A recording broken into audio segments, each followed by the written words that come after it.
Hey everybody, it's Heatherly. How are you? Let's have story time.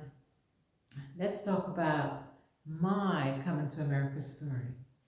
Now, every immigrant has a coming to America story, and some of them are worse or better than some. I don't think mine was horrible. Wasn't actually mine wasn't bad. I just based on some stories I've heard or some things I've experienced myself with other people. Mine was not bad. Okay. Now, my dad migrated when I was 6 years old. He came to America and he came to prepare a place for us. No, I think that's the Bible that said that. But anyway, my dad came to America to prepare a place for us. And it took him about 6 years. And he called us and go, hey, you guys, your papers are finally here, so get ready to come. So my mom had to make sure we had a passport, took us into the embassy. I remember we had to get a medical done. And what else? I remember we had to go to Acme and take pictures. You guys remember Acme on Regent Street? That's where I took my pictures.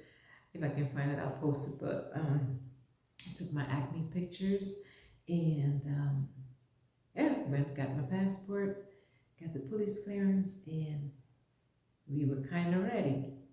So then my dad sent our tickets and we got to the airport. We had some friends there. Took us, I came to the airport with some friends and family, my mom, my brothers and sisters.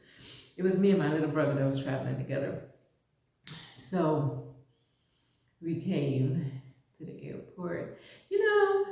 By the way, listen, Guyana needs to bring back that viewing area, okay, that we had at Tamari. I know it's no longer Tamari. I know it's Jagan Airport. However, we need the viewing area. That was what was up, okay? You get to sit there and you see your family member walk to the plane. You get to wave them goodbye. Or if they're coming in, you see when the plane lands and you get to see them walk off the plane. That was the highlight of the whole trip for us as kids. I remember my grandmother, would come from America, and we would sit in the viewing area and watch her get off the plane and watch her get back on the plane when she was leaving. And that used to be fun for us. Hey, I'm almost 60, I still remember. So hello, people in Guyana, get it together. I'm just saying. If you need my help, call me. Anywho, back to the story. So, came to America. Then my dad picked us up at the airport. He gave us a little tour of New York City. I was a little surprised that there were potholes. Like, potholes? This is not what I was expecting. I was expecting perfect roads everywhere. Everything was perfect in my mind. Everything was supposed to be perfect.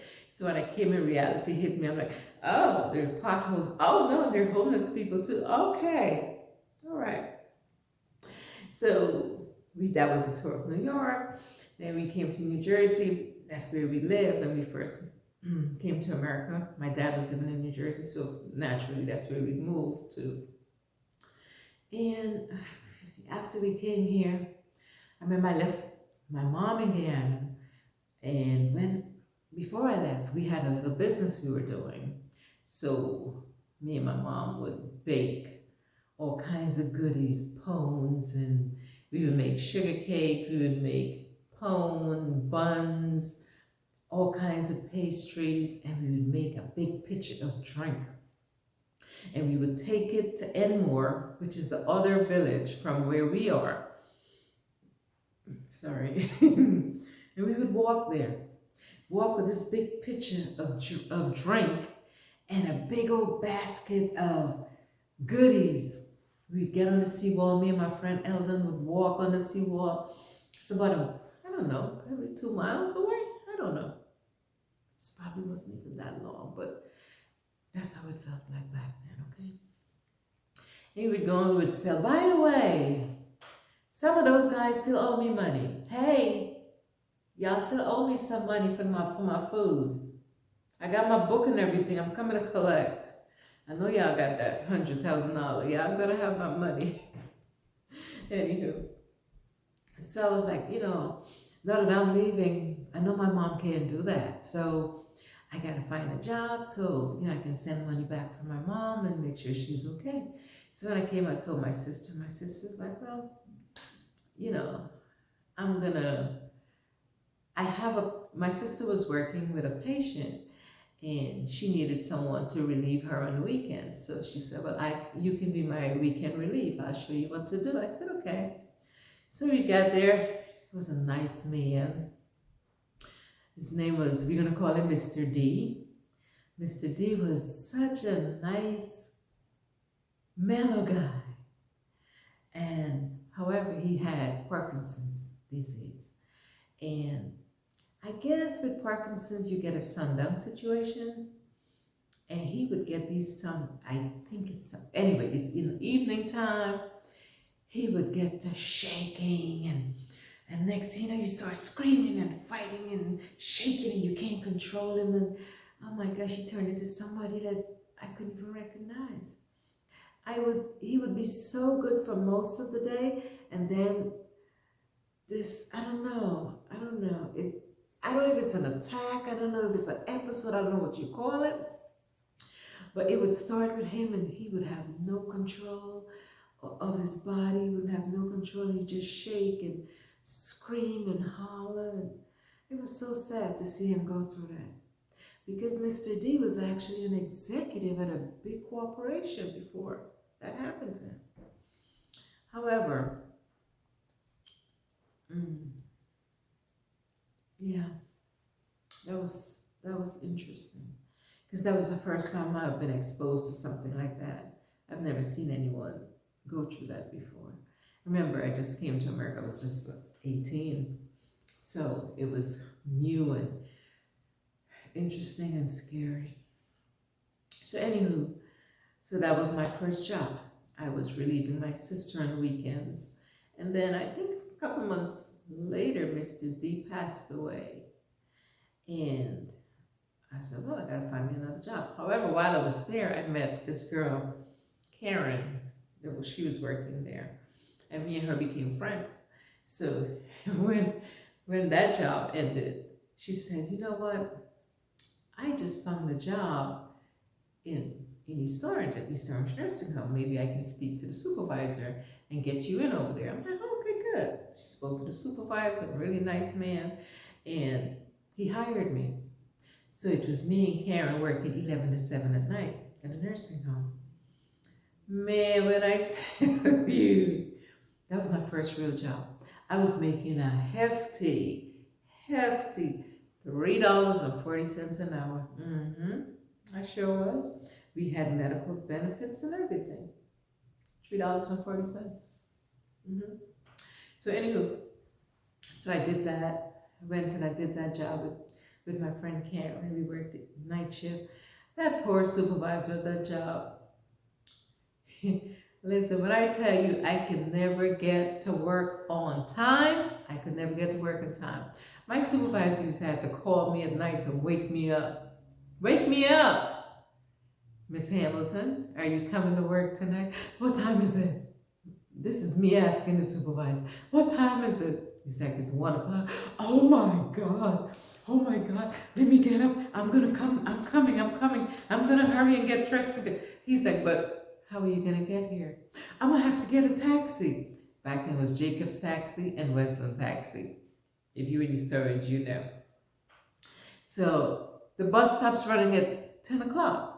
So if you missed the 10 o'clock bus, that was my means of transportation when I first came. I didn't have a car yet. So you missed the 10 o'clock bus, you just out of luck. You got to get a taxi. And you making $3.40. You don't want to get too many taxis. That's pretty much your whole paycheck. So I was running late just about every damn night. This man had to wake me up.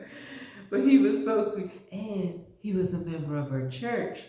So he felt obligated, I guess, to be a good person to me.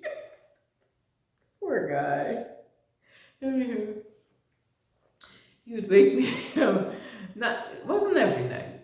I'll take that. It wasn't every night. At least once a month. Though. At least once a month, he had to wake me up, and I would fall asleep and couldn't get up to go to work. And he would call me and wake me up. So, anyways, I did. I stayed there for about 10 years on that job. And then one of my coworkers said, "You know what? There's this place in West Orange that's hiring, and they're paying $10 an hour." And I'm like, $10 an hour? That was like in 1995 at that point. $10 an hour was a lot of money. I'm like, what? I said, but how do I get there? I don't have a car. She's like, you get on the 21, then you're gonna get, no, you're gonna get on the 90, then you get on the 21, and then you're gonna get on the 78, and it's gonna take you up to West Orange. I'm like, okay. I got up the next morning, got dressed. Back then, there was no online nothing. Nobody did nothing online. You had to literally go in there, fill out the application, and then they look you up and then see if they like you. And if they like you, they'd be like, okay, we hire you. If they don't like you, they take your application and throw it in the trash. That's how it was done back then. I promise you that's how they did it. They couldn't tell me no different, but yeah, that's what they did. Anyway, so the next day I got up, jumped on the bus, and I went up to West Orange, went to the nursing home, filled out the application, did the interview. She hired me on the spot. I said, oh good, I'm in the money now. I'm going from $3.40. No, at that point I was probably making $4.45 because they would give us a $10 raise 10-cent raise every year. So I guess I was up to a whole $4.40. So from $4.40 to $10. Honey, I'm in the money, okay? You can't tell me nothing. Can't tell me nothing. So I went up there. I started working. A couple months later, I bought my car. Now listen how I bought the car. There was a girl working there named Jennifer. Jennifer, she used to throw a box. For those of you who don't know what a box is, some people call it a partner. Some people call it a susu. Some people call it a pyramid. Whatever you call it, we call it a box, okay? So it goes around. It goes around. Anywho, so Jennifer was holding the box, and she said, why don't you join the box? You know, you can get some money and do whatever you want to do. I said, I need a car. She said, you can get some money and buy a car. So I said, okay. So I joined the box. Now remember, I'm rich, right? I'm making $10 an hour now. So I got money, okay? I got money. So I went and I joined Jennifer's box, and a couple months later, I bought my first car. And then after a couple of months, no, I would say a couple of years, me and Jennifer, we worked the night shift together at the nursing home, and we had conversations upon conversations. She was such a kind-hearted person. She was so smart. She was a thinker. I think that's where I got that from, because she made me think. You know, she would tell me something and then she'd be like, Heather, and she would tell me something and she's like, think about what I tell you, what I just said, and when I come back, you'll tell me what you think. You know, so she made me think. I think because of her, I became a deep thinker. Thank you, Jen. So we had so much conversations. We had so many conversations.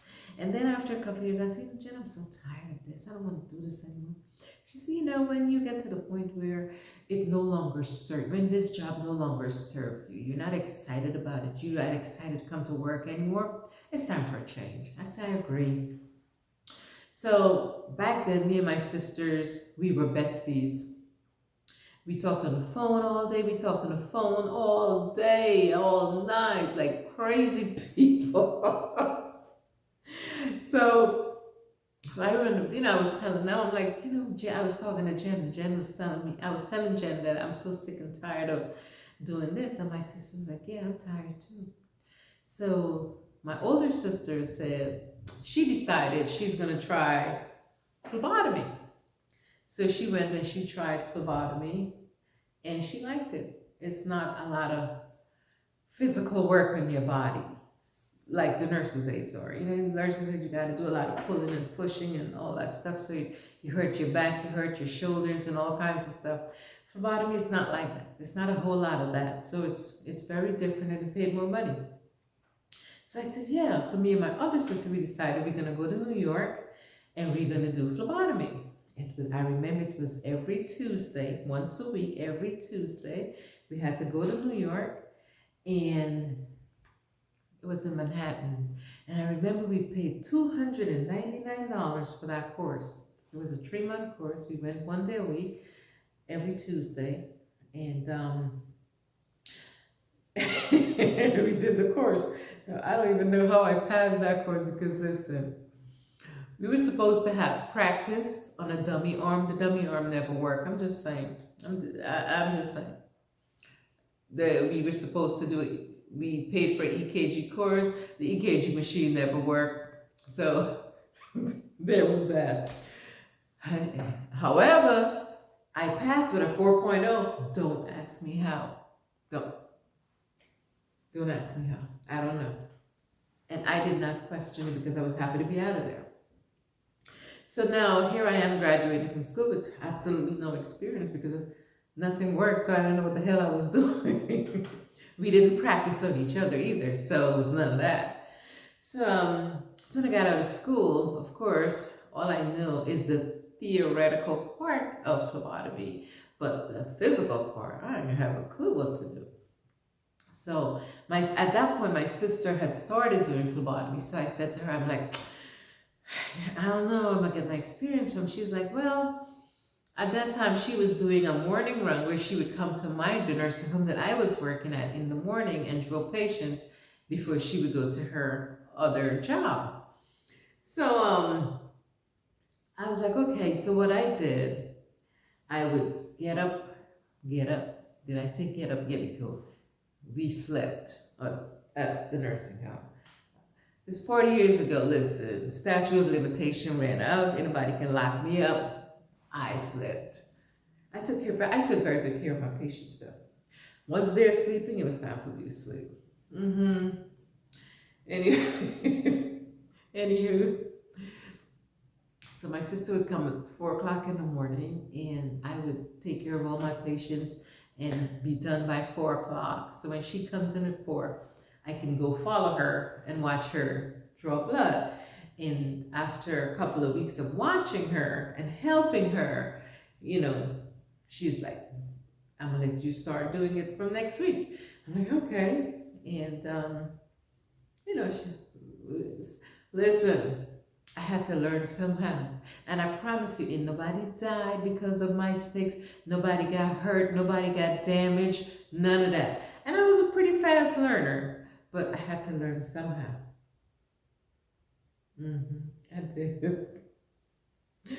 Anywho, so I learned how to do phlebotomy, and then after that, I said, okay. So now I got my phlebotomy license. Now it's time for me to find a job.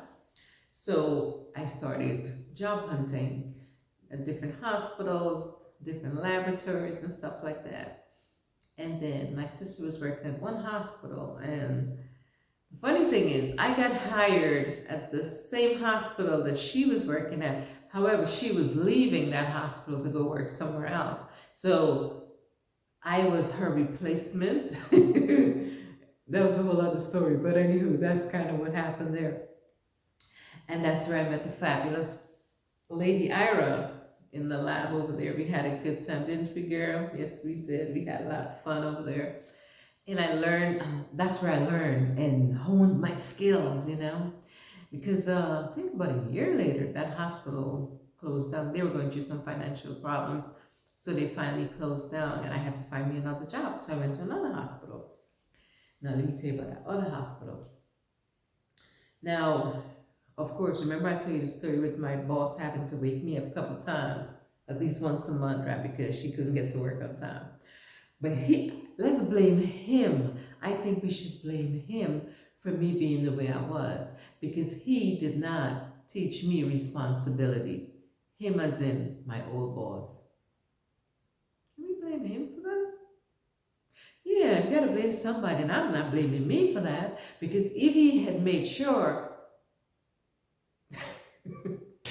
if he made me responsible for myself, I wouldn't have been the way I was. I wouldn't have been that way. So it's his fault. It's all his fault. Anywho, so I went to the hospital. I got another job. I went to the hospital. So it was a nice job. It was a big hospital in New Jersey. And I went, I was working in a lab there. Man, I couldn't get to work on time to save my life. Couldn't get to work on time. And East Orange, at Orange Memorial Hospital, they were a little lax. You know what I'm saying? There was no, you come to work late, oh, whatever. Once you come, they're happy you're there. They got to be blamed too because they let me slide with a lot of nonsense over there. So when I went to the real hospital, this big hospital who was not about to deal with my shenanigans, I learned the hard way over there. I sure did. So I went to work. When I tell you I'm late just about every damn day, I couldn't get it together. And they had this time clock. If you're 30 seconds after the hour, you're late. I think we had a 4-minute grace period or a 5-minute grace period, something like that. And 5 seconds after that 5 minutes, the clock would tell you, you're late. So I was late 3-4 times a week. But it wasn't like a whole lot. Maybe 2 minutes, 3 minutes, 4 minutes. It didn't matter, you're late, right? So the clock, every week the clock would print out everybody's time card. And if you're late, 2 seconds, it doesn't matter. It'll say on there, late. Can you imagine what my time card looked like? It was late every time. So my supervisor, they kept calling me and they had me in meetings after meeting. They didn't know what to do with me. They're like, Heather, my supervisor finally said to me, Heather, help me help you because this is not working. This is not working. They want you to get your shit together. She didn't want to fire me and she didn't want to suspend me because I was a good worker. Once I get there, I am good. I'm going to do my work. I'm going to make sure everyone have a good time. We're going to laugh. We're going to have a good time on the job. I'm going to help this one and help that one, whoever needs help. That's what I do. And for that reason, she didn't want to fire me. She didn't want to suspend me. So she didn't know what to do. She go, Heather, you can't keep doing this. You have to do better. I'm like, okay. And I'll be good for about a week and then right back to doing whatever. Crazy. Just crazy. So, so it went on so bad that I stayed there for about 5 years. And in the 5 years, I swear to you, I was in the office at least once a month for my lateness. Until HR called my supervisor and said they have to do something. They have to take some kind of action because it doesn't look good on in my file. So HR called me again, Heather, you got to do better. They're making us do something. Please don't let me have to fire you. I don't want to fire you, but you have to help me help you. I said, okay, and I'll be good for a week and then back to being late again. It was like,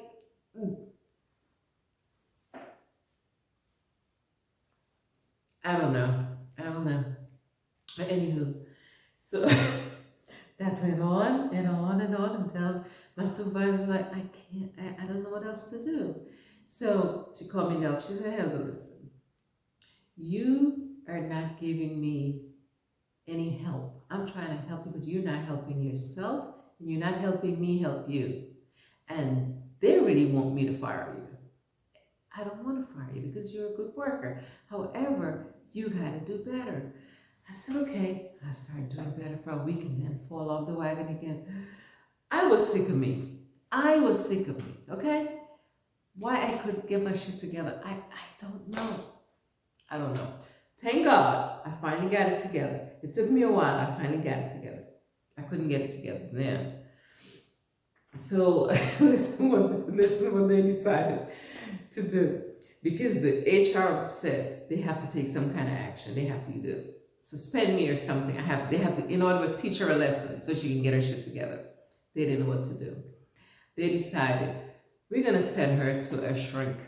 So she called me. She goes, listen, Heather, we didn't know what else to do. HR is making us take some kind of action. And we decided that we're going to send you to a psychiatrist. I said, psychiatrist? I said, what is she going to do? I said, what is the psychiatrist going to do?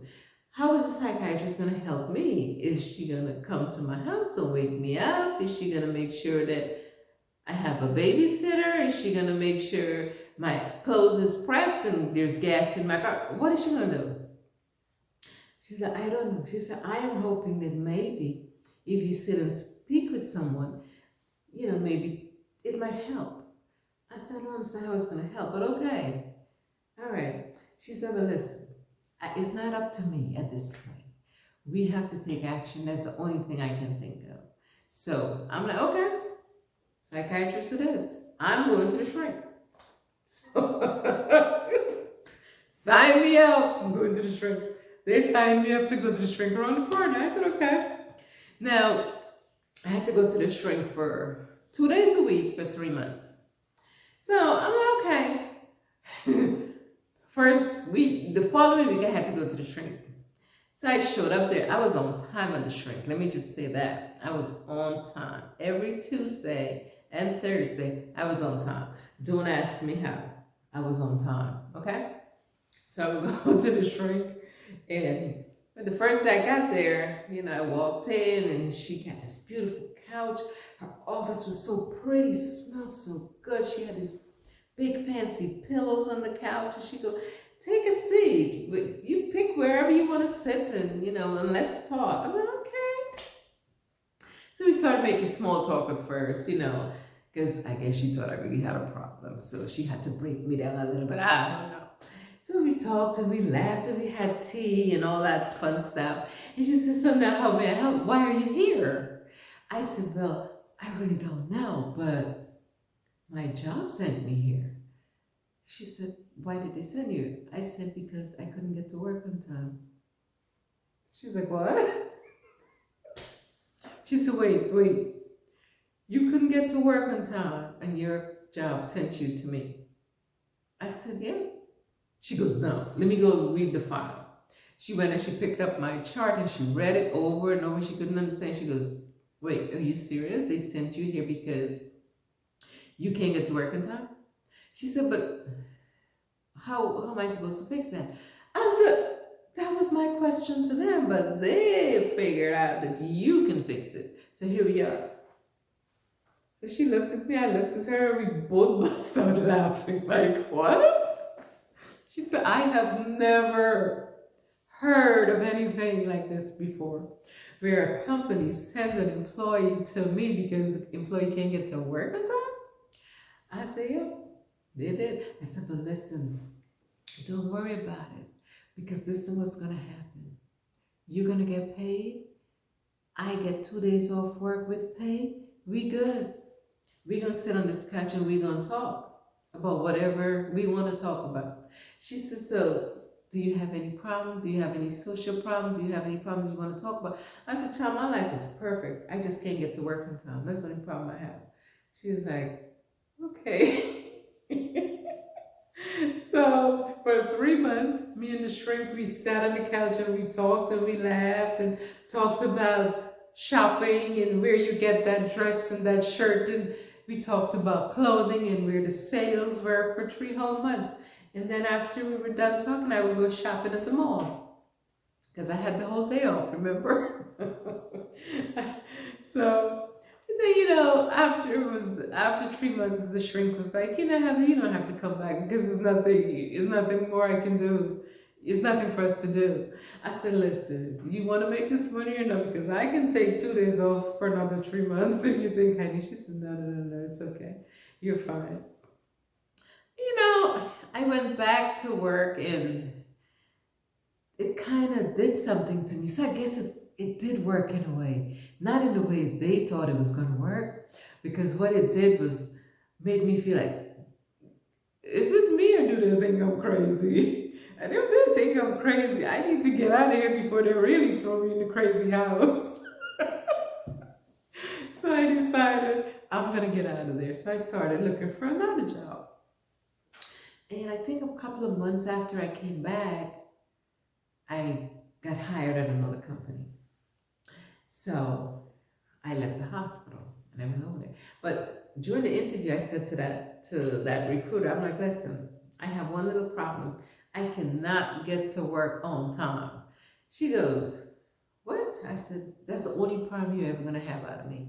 I can't get to work in time. She's like, that's it? I said, that's it. I said, you don't ever have to question my work. You don't ever have to question my attitude. You don't have to question my work ethic. None of that. I'm gonna be okay. Getting to work is gonna be the problem. She's like, how late are we talking? I said, maybe a minute here, a minute there. She's like, okay, I can handle that. She said, you know what? I like you, so let's do this. So she hired me, and I went to work at a lab. I was good for the most part. I was late a couple times, and it's usually a couple minutes here, a couple minutes there. So it's never a big thing. My supervisor didn't even care. Once I showed up, and listen, she is a girl about her money. She's gonna show up every time. She ain't missing no days. Rain, snow, sleet. I am at work because I got a kid to take care of at the house.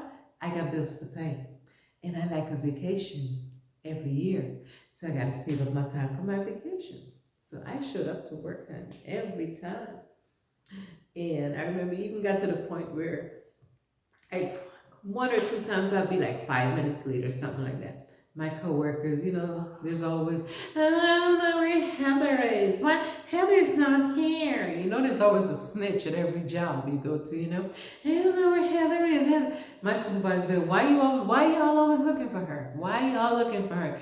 If she didn't call out, she's gonna be here. And when she get here, she's gonna do your job. She's gonna do your job and your job. So just relax, everybody. Relax. She ain't call out. She'll be here. And then once I get there, hey, Heather, everybody's happy to see me. Because 9 out of 10 times I'm bringing food with me. If I'm late, I'm bringing food. And I came to help them do their work.